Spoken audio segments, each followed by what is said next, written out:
दोस्तों नमस्कार।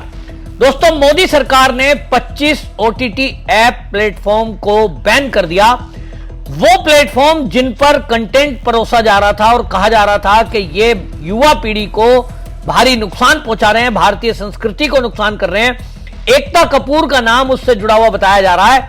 हालांकि एकता कपूर कहती है कि मैंने ऐसे प्लेटफॉर्म से दूरी बना ली है, लेकिन पुराना हिस्ट्री देखते हुए कहा जा सकता है कि ये जो बॉलीवुड के लोग हैं, अब इनकी फिल्में तो कोई देख नहीं रहा, तो इन्होंने ओटीटी ऐप बना लिए हैं। ओटीटी प्लेटफॉर्म पर ये मूवी बनाकर जो परोस रहे हैं, देश की युवा पीढ़ी को पोर्न परोसा जा रहा है। इस मामले में कई एफआईआर भी दर्ज हुई हैं और इसको लेकर के आपको यह भी बताऊं कि कुछ दिनों पहले शिल्पा शेट्टी के पति राज कुंद्रा की गिरफ्तारी हुई थी 2021 में, और उसके बाद से पूरी देश के अंदर यह मांग उठ रही थी कि ये जो ओटीटी प्लेटफॉर्म है, इनको हमारे देश में जिस तरह की पूरी आजादी है और ये कुछ भी परोसते हैं, सेना का अपमान करें, देश की संस्कृति का अपमान करें, हिंदुत्व का अपमान करें, यहां तक कि युवाओं को खुला पोर्न परोसा जा रहा है, तो इस पर सरकार बैन क्यों नहीं लगा रही?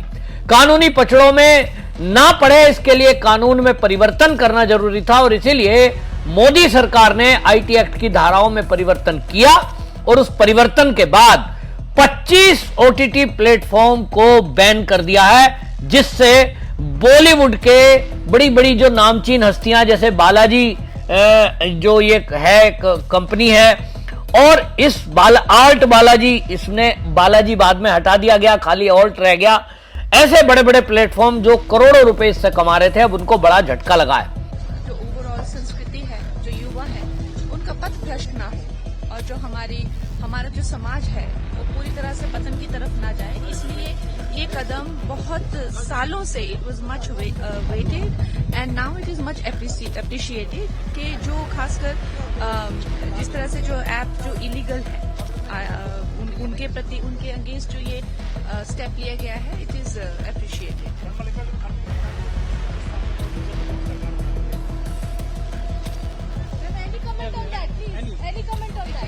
सरकार तो वो अब नहीं बना पाएंगे कभी भी, और ये सब जानते हैं, तो ये ख्याली पुलाव है, उनको आप सपने लेने दीजिए।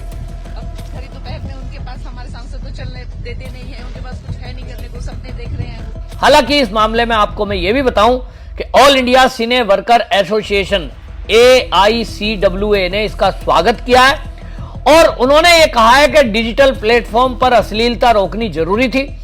हम सरकार द्वारा उल्लू, ALTT, देसी फिलिक्स जैसे अन्य आपत्तिजनक चैनलों को बैन करने का फैसले का समर्थन करते हैं। ये प्लेटफॉर्म सालों से डिजिटल आजादी के नाम पर अश्लील कंटेंट परोस रहे थे, जिससे समाज और युवाओं पर गलत असर पड़ रहा है। ये टिप्पणी आई है उस संस्था की जो एसोसिएशन है ऑल इंडिया सिने वर्कर्स का, और उन्होंने इसका स्वागत किया है। यानी आम जनता और सिने वर्कर भी ये चाहते थे कि ये अश्लीलता बंद होनी चाहिए, लेकिन जैसा कि हमारे देश में होता है, कानूनों का फायदा उठाया जाता है और अभी तक इस तरह के कोई कानून नहीं थे कि आईटी एक्ट में कोई इस तरह का प्रावधान हो कि कोई ऐप है और उसमें कोई मूवी आ रही है जो विदेश से अपलोड की जा रही है, उसको यहां रोका जा सके।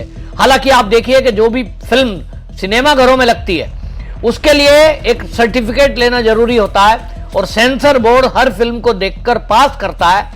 अगर उसको ए सर्टिफिकेट दिया जाता है तो वहां वयस्क लोग ही हॉल में मूवी देख सकते हैं। ये कानून है। हम बचपन से देखते आए इस बात को कि कोई भी ऐसी मूवी जिसको ए सर्टिफिकेट मिलता था, सिनेमा घर में बच्चों को टिकट नहीं दिया जाता था, सख्ती के साथ, और अगर कोई ऐसा करता था उसके खिलाफ कार्रवाई होती थी। लेकिन आज की डेट में छोटे छोटे बच्चे, 10-10 साल के बच्चों के हाथ में मोबाइल है, मोबाइल चलाते हैं और मोबाइल पर ऐप या मोबाइल पर मूवी वो डाउनलोड अपलोड करना इतना आसान हो गया कि आपके घर में यदि आपने वाईफाई कनेक्शन लगवाया हुआ है किसी भी कंपनी का, एयरटेल हो चाहे जियो हो, उसके साथ एक पैकेज आ रहा है। आप लोग अपने काम में व्यस्त हैं, बच्चा वहां स्क्रॉल कर रहा है और टीवी पर अचानक वो ऐप चल पड़ता है क्योंकि ओटीटी प्लेटफॉर्म पर मौजूद है। और इसमें कई हमारी पीढ़ियां बर्बाद हो रही थी, तो मांग उठ रही थी कि ये बॉलीवुड के जो लोग हैं, क्या इनको शर्म नहीं आ रही कि ये अपनी कमाई के चक्कर में कुछ भी परोसेंगे?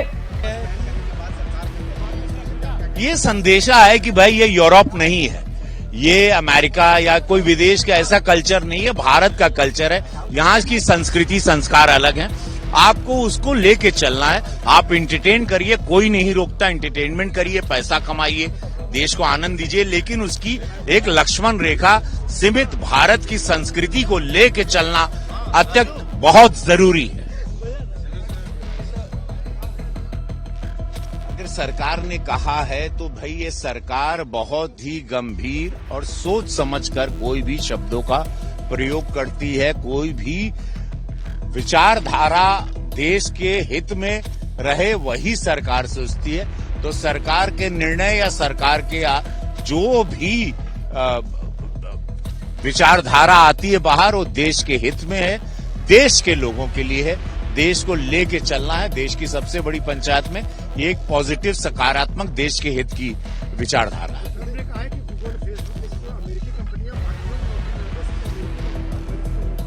देखिए अभी ट्रम्प पर हम क्या बोलें, लेकिन ये तो अभी उन्होंने बोला है, उसके बाद फिर उन्होंने टैरिफ लगाया था, टैरिफ हटाया है, तो अभी उनके रोजमर्रा के बयान को लेके चलना है। मैं बहुत छोटा हूं, इतनी बड़ी बातों को और इतने बड़े नेताओं के लिए बोलना मुझे शोभा नहीं देती। ये भारत है, इसकी संस्कृति संस्कार को मद्देनजर रख के कोई भी काम आप करें, एंटरटेनमेंट का करें, किसी प्रकार का, आप इस सभ्यता को, भारत की संस्कृति को लक्ष्मण रेखा के दायरे में लेके चलना है। इस पर प्रहार ना करें। आने वाली पीढ़ी के लिए या हमारी यंगर जनरेशन 65% यंगर जनरेशन को कोई आहत या गलत दिशा ना मिले, तो ये सोच समझ के भारत के हित में हमारे युवाओं के, क्योंकि अनगिनत एक्स पर मैसेजेस भारत सरकार को आ रहे थे, इंफॉर्मेशन मिनिस्ट्री को आ रहे थे, तो ये सोच समझ के एक निर्णय लिया गया। असल में इनको लगता है कि जिस तरह से पोर्न का पूरे देश में चार्म है, भारत में भी ये अश्लीलता परोसी जाए, युवा लोग बहुत देखेंगे इसे, जितना देखेंगे उनकी उतनी कमाई होगी, इनको अपनी कमाई से मतलब है। लेकिन मामला तब ज्यादा गंभीर हो गया जब 2021 में शिल्पा शेट्टी के पति राज कुंद्रा की गिरफ्तारी होती है, और वो भी पोर्न नहीं, खाली पोर्न नहीं, उसमें यह देखा गया कि जो नाबालिग बच्चियां थी उनको पोर्न में धकेला जा रहा था। ओटीटी की आड़ में पोर्न रैकेट का खुलासा हुआ था, और पहली बार ये जब गिरफ्तारी हुई, इतना बड़ा नाम कि शिल्पा शेट्टी का पति है और अरबोपति आदमी है, करोड़पति नहीं अरबोपति, ये सब पोर्न बेचकर कमाए। एक गंदा है धंधा है वाली जो लाइन है बॉलीवुड की, ये पहली बार लोगों के सामने आई कि इतनी अश्लीलता में और किस तरह से ये जो है बच्चों को बिगाड़ रहे हैं और एक गंदा धंधा चला रहे हैं। और इसीलिए केंद्र सरकार इस बारे में विचार कर रही थी कि किस तरह से इसको बैन किया जाए। लेकिन जैसा कि मैंने बताया, जो ऐप विदेशों से चलते हैं उसको बैन तो आप नहीं कर सकते, आपके फोन पर उपलब्ध हैं, उनको बैन करना, विदेशों में कौन आपकी बात मानेगा। लेकिन अब भारत ने यह तय कर दिया कि हमारी संस्कृति, हमारे देश के प्रति यदि कोई खतरनाक बात होगी, हम अपने देश में उसको बैन करेंगे, और यदि यहां कोई उसको चलाएगा वो चलेगा ही नहीं, उन पर कार्रवाई होगी, कड़ी कार्रवाई करी जाएगी।